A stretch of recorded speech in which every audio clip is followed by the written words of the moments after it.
Hi everyone, this is Dan, and this is the Fantastic Four versus the X-Men #1, the first part of a 4-issue limited series right here. So again, another fun X-Men series here for everybody out there, and I'm really looking forward to this one because I've read it and it's good.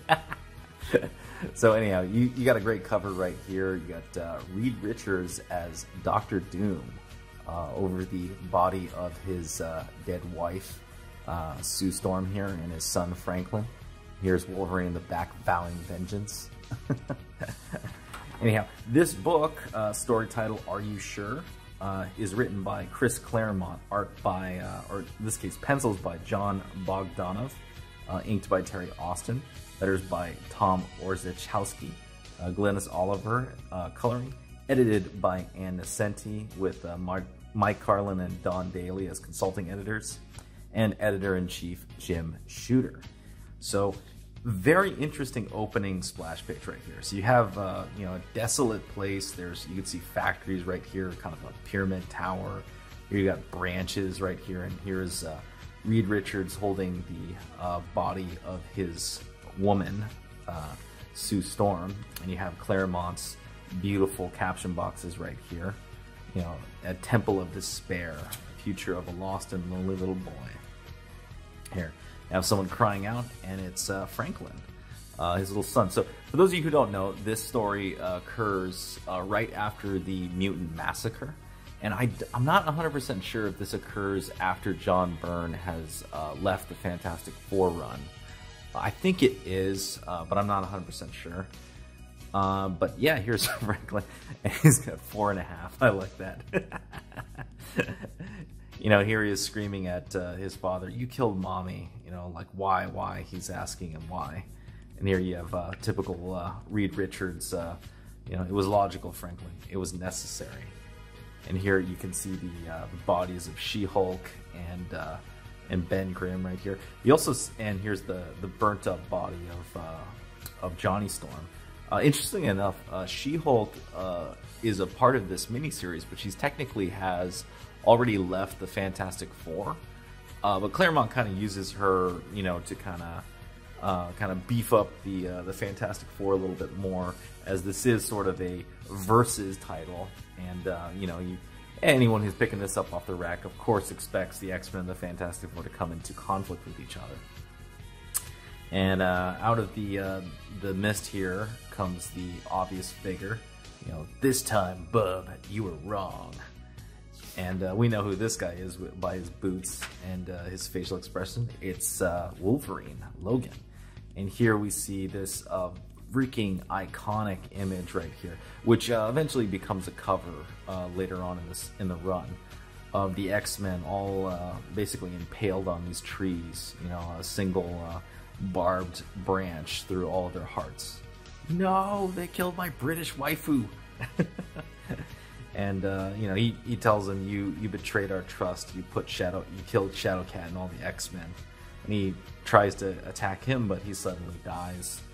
You know, Franklin tries to stop Reed here, who was just walking up this tower right here to an altar to read his journal from his state university. And it flashes, and the dream, and Reed, you know, transforms into Dr. Doom. And Franklin wakes up from his nightmare right here.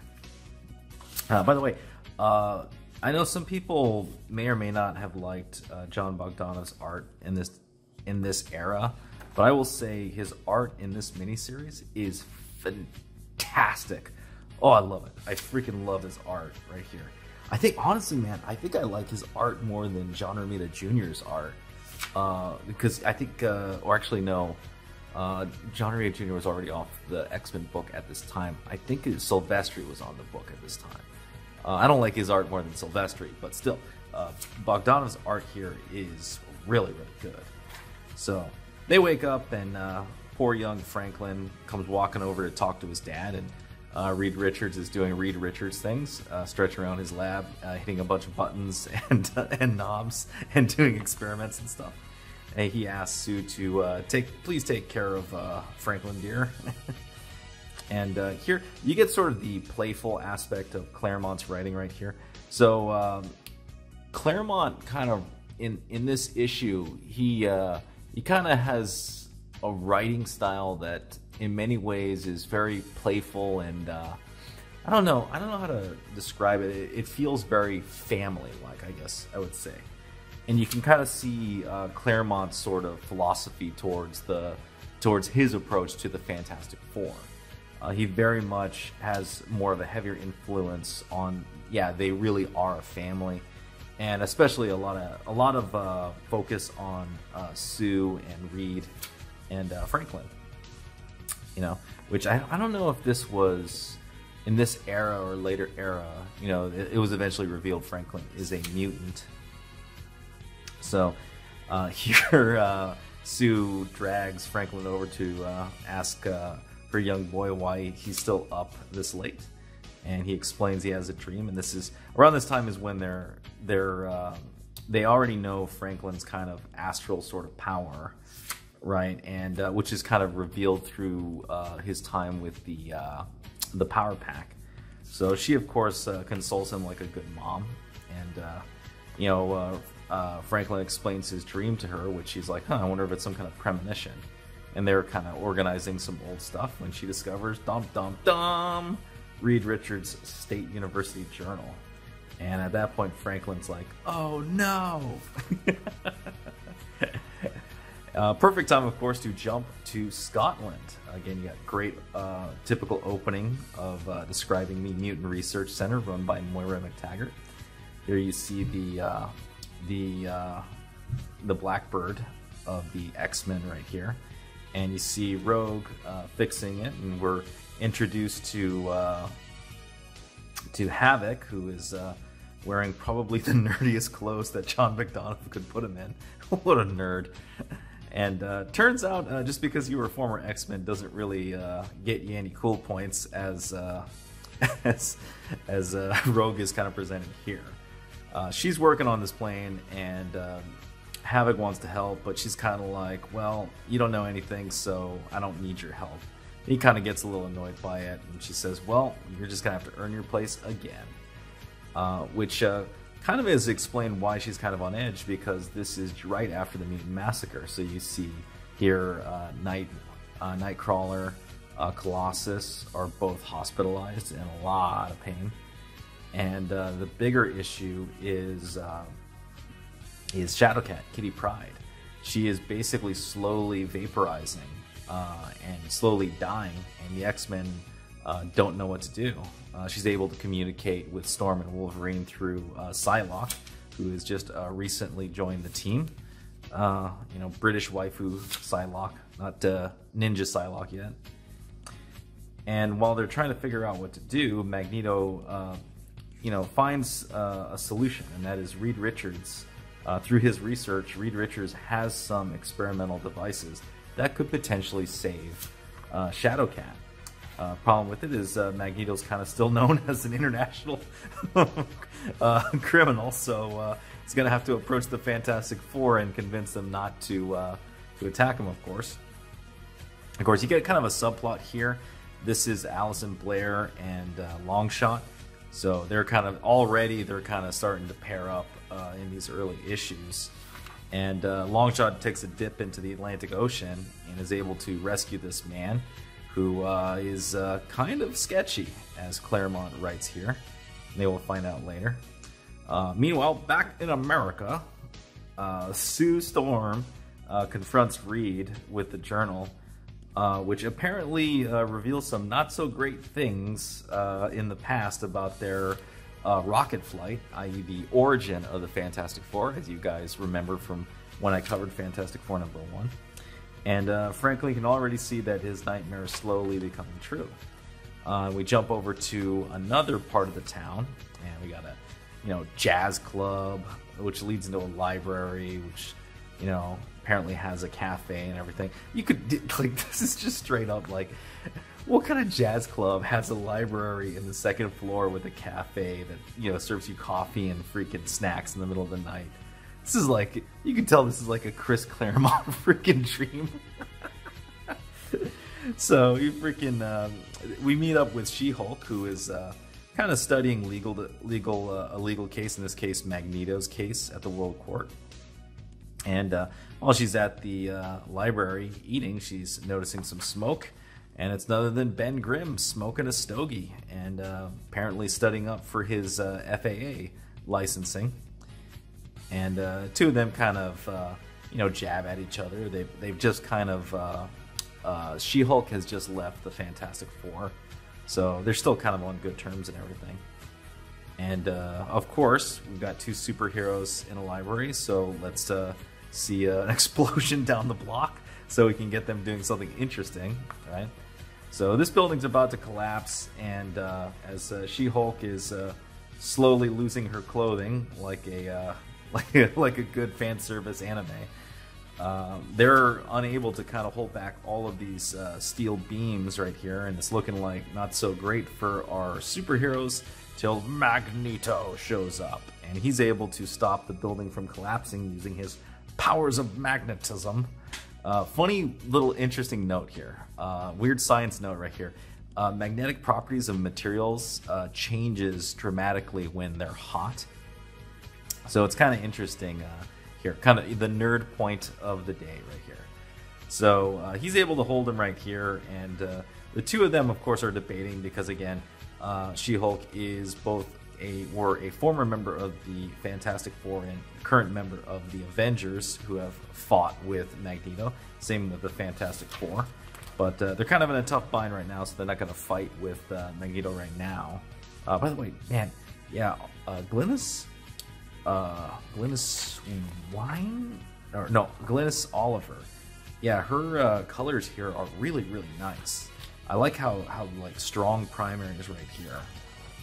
In addition to the great penciling by Jon Bogdanove and the good inking by Terry Austin here. So out of the blue comes the Human Torch, and even he's like, wait a minute, why am I working with Magneto? And all of them are like, yeah, you know what, let's just solve the building problem right now and we'll talk about it. Back at the Baxter building, they're able to sit there and talk with Magneto as he kind of explains his situation, why he's helping them and why he's asking for their help. And his big argument right here is whatever I did in the past, that's not really the point here. The point here is we're asking you to help us save Shadowcat, who's dying. Little does he know, and most of the Fantastic Four except for Sue Storm know, that there's some serious problems going on between Reed and Sue right now, and spoiler alert, eventually Reed and the rest of the Fantastic Four, mainly to do with this, with his journal, as we will find later. Sue is very, very pissed at him, and so pissed, in fact, that she tells him, go save the girl, but I'll be here waiting for you when you come back. So she's not even going to join them. And the rest of the Fantastic Four fly off to Scotland to go take a look at Kitty Pryde. And you get a great conversation here between Reed and Ben, where Reed asks Ben, like, hey, am I ruthless? And Ben's like, you're not ruthless, you're just really certain, right? And this is Ben before the later parts of the series are revealed to the reader, or really to all the characters here. And he's being very honest and blunt, which is what Ben Grimm has always been, right? And you can tell every word that he says is kind of weighing on Reed right here. The art by Jon Bogdanove in this series is so freaking great.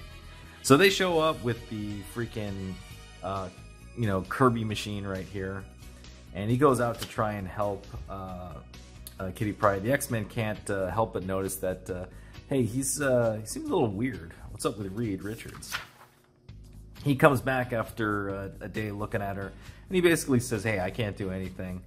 And Magneto's like, what the hell are you talking about? This machine was literally designed to help Kitty Pryde right here, And he's kind of like, yeah, but she's too far gone. I can't do it.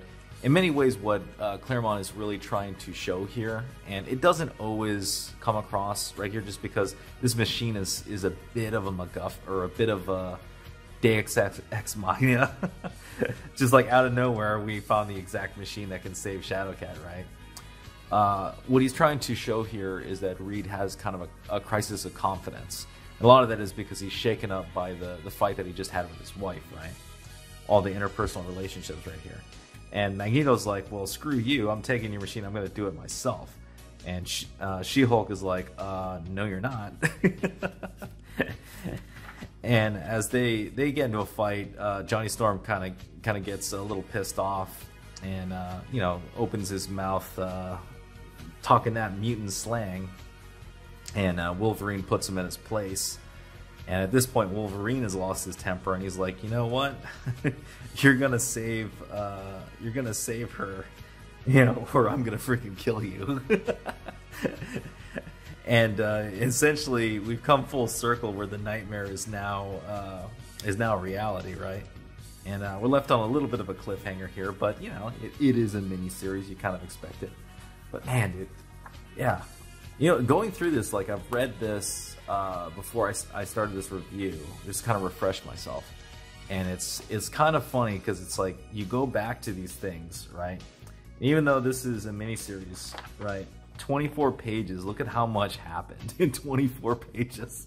Holy crap. Also, very interesting, the print quality for this miniseries. I don't know why, but it's like really, really good for this era. I can tell this is an original printing. I mean, we've got like freaking Captain Crunch and Yamaha, you know, advertisements in here, but yeah, the print quality of this is like, it's really, really good. I don't know if they just had a different printer for these miniseries, but yeah, no, this is like really nice quality. Still smells like newsprint, but it's like a higher end newsprint. Not really sure what it is, but it's pretty cool. Anyhow, guys, that's the video. Let me know what you think. If you like this video, please hit the thumbs up, subscribe if you haven't subscribed, hit the bell for notifications. If you got any comments on the Fantastic Four versus the X-Men #1, leave it down below, and I will see you next time.